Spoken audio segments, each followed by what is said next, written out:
Tonight, President Trump on the world stage saying tonight the U.S. and Iran will meet. President Trump firing back about an early intel assessment of the U.S. strikes on Iranian nuclear sites, arguing they had been obliterated, and why he says he does not need a nuclear agreement with Iran. Our Kelly O'Donnell questioning him in the heat of the NATO meetings. Plus, the lighter moment during a serious summit. Why the head of NATO called President Trump Daddy. Fire in the sky, the frightening scene aboard an American Airlines jet as one of the engines sparks just after takeoff. The smoke and burst in the air, flames visible on the ground. What we're learning about the emergency landing tonight. 125 million people in the middle of this brutal heat wave, fire crews hosing down a bridge too hot for traffic, when there will be any sense of relief. Political shocker, will this 33-year-old Democratic socialist be the next mayor of New York City? He just beat Andrew Cuomo and is poised to go head-to-head with the incumbent, Eric Adams. Risky rescue will take you underground as firefighters search for a little girl who fell into a storm drain during flash flooding. And the small town making a big difference in the lives of its graduates, helping pay their way to college. Nightly News starts right now. This is NBC Nightly News with Tom Yamas. And good evening. The president on the world stage and pushing back over those assessments over the nuclear site strikes on Iran. The president disputing the U.S. Defense Intelligence Agency's initial report, suggesting the strikes set back Iran's nuclear program by 3 to 6 months. The CIA now saying there's credible intelligence indicating Iran's nuclear program has been severely damaged. President Trump also announcing the U.S. and Iran will talk next week, but adding he doesn't care about a nuclear agreement because of the success of those historic B-2 strikes that shocked the world. We begin tonight with Kelly O'Donnell, who pressed the president about all of this at the NATO summit in the Netherlands. Meeting with the leaders of the NATO alliance today and confronting global media. Here's another beauty. President Trump came armed with his own battle damage assessments of U.S. airstrikes on Iran's nuclear sites. It was very, very successful. It was called obliteration. The president pushing back after news reports that the Defense Intelligence Agency, in an initial assessment, said the Iranian nuclear program was set back 3 to 6 months, according to 3 sources. That preliminary analysis based on intel gathered 24 hours after the strikes, one of the sources told us. Pressed today, the president acknowledged the report's findings, but described it as premature. They presented a report that wasn't finished. They didn't see it. All they can do is take a guess. Do you have a message for the intelligence community, though, in terms of unvarnished information getting to you? I would say issue the report when you know what happened. I wouldn't say that it could be severe or maybe not. You're not disputing the report said what it said, even though it was initial. The report said what it said, and it was fine. It was severe, they think, but they had no idea. They shouldn't have issued a report until they did. He called on Defense Secretary Hegseth to make the case as well, who noted the Defense Intelligence Agency had low confidence in its initial assessment. Why is there low confidence? Because all of the evidence of what was just bombed by 12 30,000-pound bombs is buried under a mountain, devastated and obliterated. So if you want to make an assessment of what happened at Fordo, you better get a big shovel and go really deep, because Iran's nuclear program is obliterated. The president cited foreign intelligence, including Israel's Atomic Energy Commission, today saying the strikes set back Iran's ability to develop nuclear weapons by many years. And this from Iran's foreign ministry. Our nuclear installations have been badly damaged, that's for sure. Late tonight, the CIA director saying credible intelligence indicates Iran's nuclear program has been severely damaged and would have to be rebuilt over the course of years. The ceasefire between Iran and Israel is holding for a second day. NATO Secretary General praising President Trump for that agreement and made a notable comment when the president compared Israel and Iran to squabbling kids. They fight like hell. You can't stop them. Let them fight for about 2-3 minutes. Then it's easy to stop them. And then Daddy has to sometimes use strong language to You have to use strong language. Every once in a while you have to use a certain word. All right, with that, Kelly joins us live now from the Netherlands. And Kelly, President Trump is also saying the U.S. will meet with Iran next week. Tom, this would be a new and direct U.S.-Iranian contact.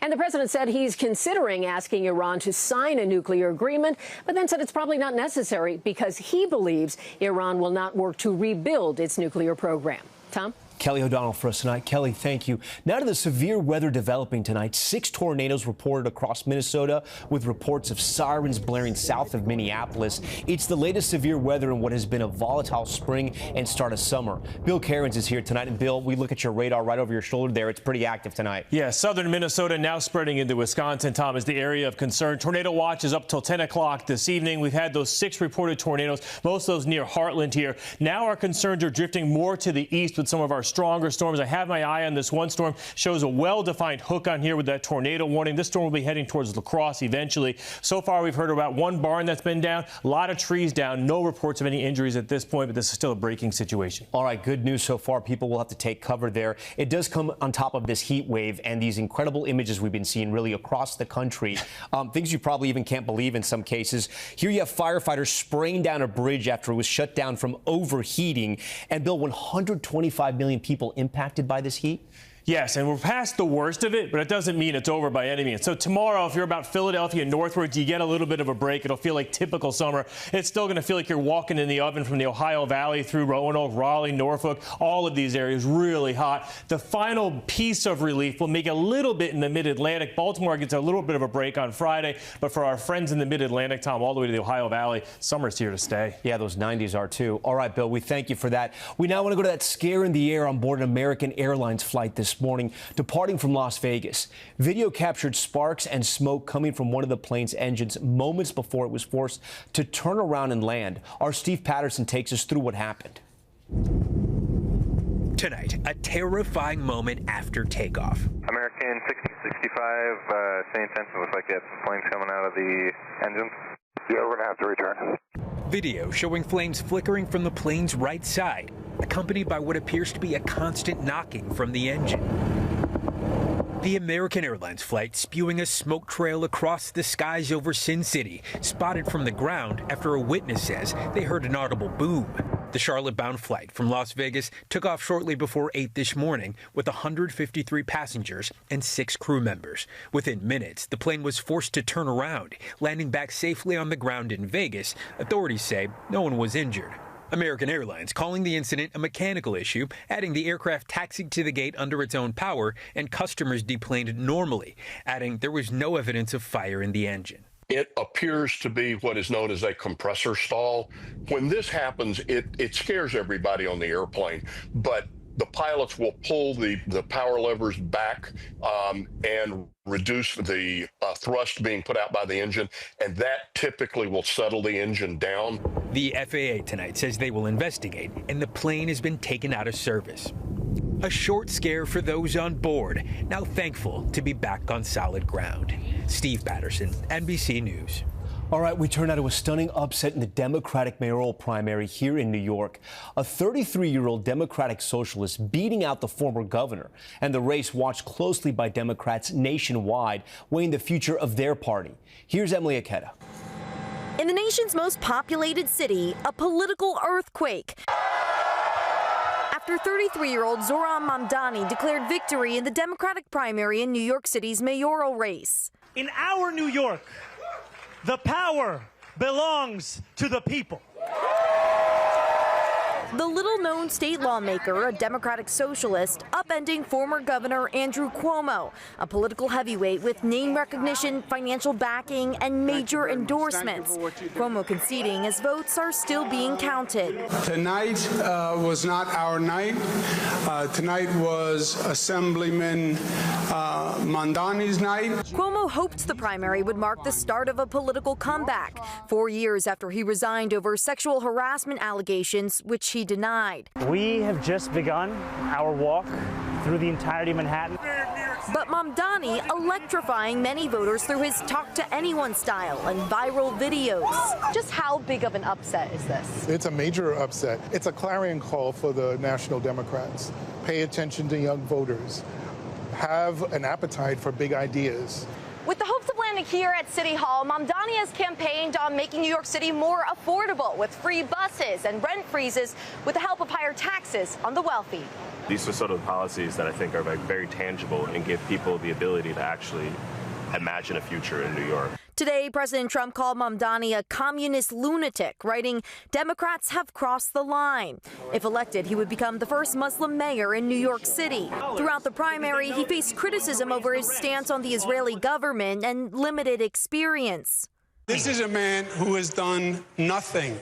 Current Mayor Eric Adams slamming Mamdani as a snake oil salesman. You had one candidate that was running away from his record. You had another candidate with no record. Adams now running for re-election as an independent after President Trump's Department of Justice dropped corruption charges against him, teeing up a surprising showdown come November in the Big Apple. Emily joins us live. Emily, let's pick up right where you left off there. Usually the Democrat is a shoo-in here in New York City, but that might not be the case. Yeah, this is turning out to be a race unlike any other because you've got Mamdani, who has certainly generated a lot of enthusiasm from Democratic voters. But then there's the incumbent mayor, Eric Adams, though his approval ratings reaching a new low just in the spring. There's also the chance, remember, Cuomo could run in the general election on an independent line. So a lot of dynamics at play here. Yeah, we will be covering that race. Okay, Emily, thanks so much for that. And in nearby New Jersey tonight, at least one person was hurt after a building collapsed in Upper Deerfield, not far from Philly. These aerials showing just how severe the damage was. Authorities say all of the workers in the building were accounted for, and the cause of the collapse is still unclear. Overseas, a massive Russia strike on the city of Dnipro in Ukraine, killing at least 19 people and injuring about 300 others, according to Ukrainian officials. They also say an administrative building, shops, and a children's hospital were damaged. The attack happened ahead of Ukrainian President Volodymyr Zelensky's appearance at the NATO summit. Also overseas, there's remarkable new video of a little girl being rescued from a storm drain in China after she got lost for hours amid intense flash flooding. Liz Kreutz with that video. Tonight, harrowing video showing the incredible moment a young girl in China was rescued from a storm drain, where officials say she was trapped for 7 hours during intense flooding across the region. In this video, you can see the little girl clinging to a member of the rescue team who's using a flashlight and rope to wade through the waters to guide them to safety. According to the fire department, the child went missing after school and was suspected to have fallen into a drainage ditch in China's Guizhou province. Water rescue crews were called in, one by one, checking manholes until they located the girl. Officials say when they found her, she was trapped inside the 20-foot deep pipeline and struggling to survive. Across China's southwest region, thousands of people have been evacuated from heavy rains triggering severe flooding. Torrents of water seen sweeping through streets, destroying bridges. Some cities and villages now completely underwater. Rescue crews seen here using drones to drop supplies to trap survivors. Amid so much devastation, this rescue a brief moment of relief. The little girl carried to safety and miraculously unharmed. Liz Kreutz, NBC News. An incredible rescue there. Tonight in our Consumer Alert, we're getting rare insight into the world of phone scammers who steal millions of dollars from Americans every year, especially the elderly. One of them caught on a police body cam admitting she was part of a bigger scam operation. Here's Tom Costello. Hi, Thomas. The admission caught on a Colorado police officer's body cam will make you angry.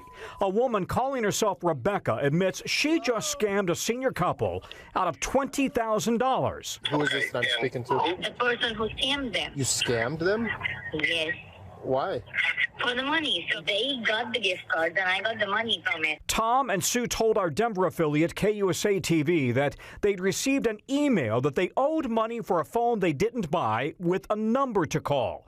When they did, Rebecca answered, saying she was a federal agent and then convinced them to buy dozens of gift cards and give her the PIN codes. She was very, very convincing. Their local bank called police, who then called Rebecca back. But amazingly, the scammer, likely overseas, seemed to feel sorry for her victims. Just calm them down and give them some water and explain them what happened to them, okay? KUSA Denver reporter Steve Steger. This couple said their life is in the sewer.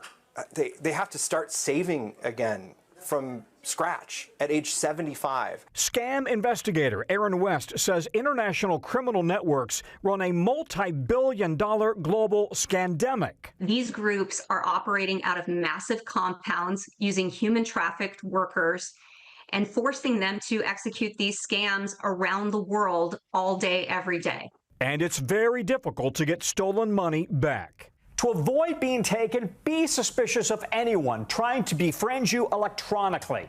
The government, the police will never email, call, or text demanding money, and treat every email, call, and text as a scam until proven otherwise. Tom?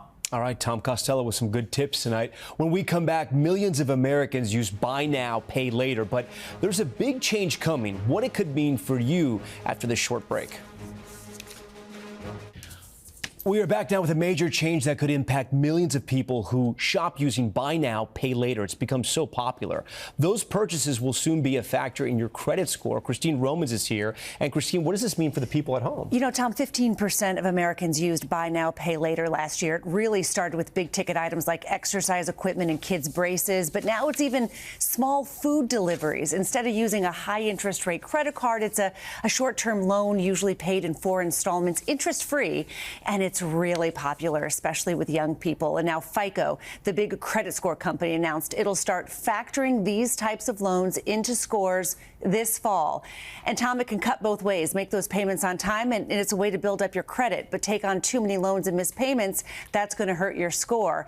As buy now, pay later explodes in popularity, so have concerns that, you know, some people are overspending. One survey shows 41% of people using it were late on payments.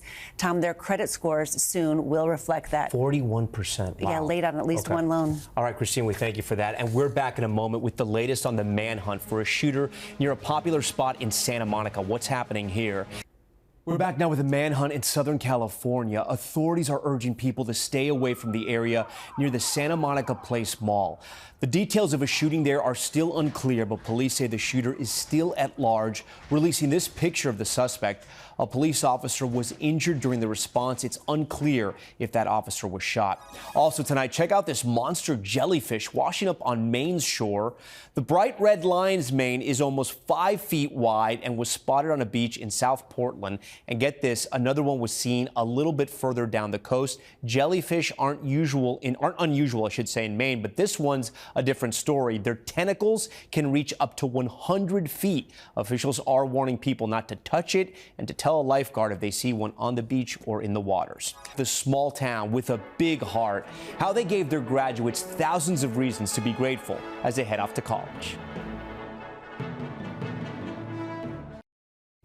Finally, there's good news tonight for a small town in Minnesota that has big dreams for their high school seniors. A community with a decades-long tradition, gifting scholarships to every graduating student in town. Boyd Hooper from our station in Minnesota, KARE 11, has this one. Lily Peterson, the University of Mary. Zach Kopinski, Minnesota State University, Mankato. Every high school senior you're meeting. Trevor Hansen, Central Lakes College, Staples. Is about to receive a scholarship to help pay for these schools. Hunter Moore, SMSU. A gift from Swanville, their hometown. A lot of adventures together. Former principal Chris Dunshee and former gas station owner Royal Loven brainstormed the idea in 1987. We'll put a big billboard outside of town on the highway that says, "Come to Swanville School. We give every student that graduates a scholarship." The billboard didn't happen, but Swanville got to work on the scholarships slowly. Average scholarship that first year, $166. Chili cook-offs, calendars, cheese curds, poinsettias, waffles, bingo, and pull tabs. Swanville has sold everything but its historic water tower to raise money for scholarships. This year's average, $5,142. To me, it's just this community saying, like, go be great, go do something cool and make a difference in the world.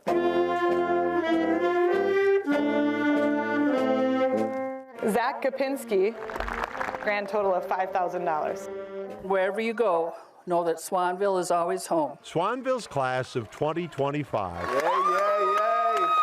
can chalk it up Thank you. to growing up Thank you. in the town that dreamed for them. Boyd Hupert for NBC News, Swanville, Minnesota. And good luck to all those grads from Swanville. That's Nightly News for this Wednesday. I'm Tom Yamas in New York. Thanks so much for watching. Tonight and always, we're here for you. Good night.